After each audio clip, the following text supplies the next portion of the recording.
Next up is Craig Chester. All right, Miami, we're going to move beyond the automobile tonight.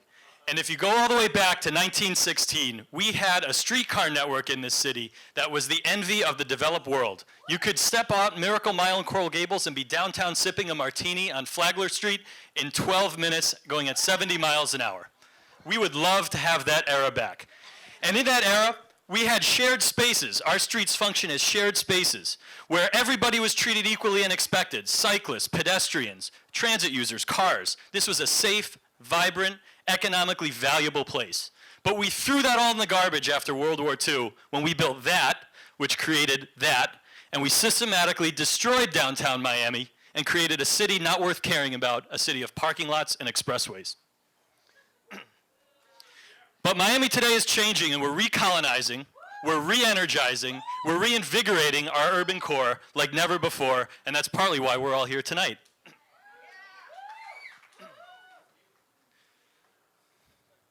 Catch my breath. But in the midst of Miami's urban revival, we have a serious problem, and it's that vehicles, motor vehicles, are damaging the human living environment. And I could talk about the natural environment. We all know that. But it's the human living environment that's perhaps more immediate. Every day, headlines in Miami are about hit and runs, pedestrians hit, cyclists mown down, and enough's enough. And there are very simple ways we can change it to make our city for people rather than for cars. This is what our streets look like today. Forget about that shared space of 1925. We have a place where if you step off the sidewalk, you could get killed and never go back. And that's our public realm. This is how you have to exist in our city, and it's not right, and we can change it. Cars are also a bad use of space in the city. We have every corner of our city clogged up with cars along the roads, along the empty lots, where we have very simple technologies that could free up space for people instead of cluttering our city up. So just in short, real quick, we're a very deadly city for pedestrians and cyclists, fourth most dangerous in the USA. The automobile does a bad job of moving people around the place, and motorized traffic undermines the livability of the city. So what do we have to do? We need a total transformation of our streets, and it begins with valuing the activity that adds value to the city, and that's human activity, pedestrians, cyclists, and public transit users. And the best cities get that right, Bogota, Colombia being one of them. Enrique Peñalosa is the former mayor of Bogota. He said, you can have a city that is friendly to cars or a city that is friendly to people. You cannot have both. And right now, we have a city that is way too hostile to people. Simple things we can do. Selectively reclaim some streets for people, pedestrian plazas like they've done in New York City, bike boxes, pavement markings, protected bicycle lanes so the cyclists are protecting, or the cyclists are not protecting parked cars, rather the parked cars are protecting the cyclists, and raised crosswalks. 30 bicycles can fit in the space of 2 parked cars, and it's a safer place to lock up centrally. Bike boulevards to help novice cyclists navigate neighborhood streets, and bus rapid transit so our buses function more like trains than buses.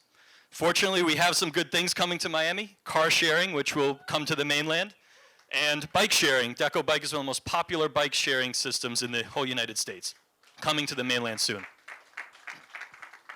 This was a quick project my organization did called Transit Miami downtown. We took a surface parking lot under the Metro Mover on Biscayne Boulevard and made it into a place for people for a week. In February, this was called Bayfront Parkway, Meet Me in the Median, and we had all kinds of great activities all week. So people said, well, what about the loss of parking? Well, Lewis Mumford said it best, where basically he said, if everybody has a car and you provide parking everywhere, then you've actually destroyed the city. And we did that in the suburban sprawl era of Miami, but we're not going to do it in the urban revival period. Some people say that bicycling is a myth. There's a fringe activity in Miami. Tell that to those thousands of people that take place, group rides all the time. And businesses are catching on too. Businesses are catching on too. 40% of US adults surveyed said they would bike to work if safe facilities were available. We got to make our streets safer. And so you don't have to be a mega commuter either. 40% of trips are less than 2 miles. That's a 10-minute bike ride. I mean, it's nothing, and we can make our streets more livable. Another myth, traffic will be a nightmare. You're right, traffic does increase, but it's human traffic that increases, and that's the kind of things we should do. And this is New York, New York. And if they can do it there, we can do it anywhere. It's up to you, Miami. Miami.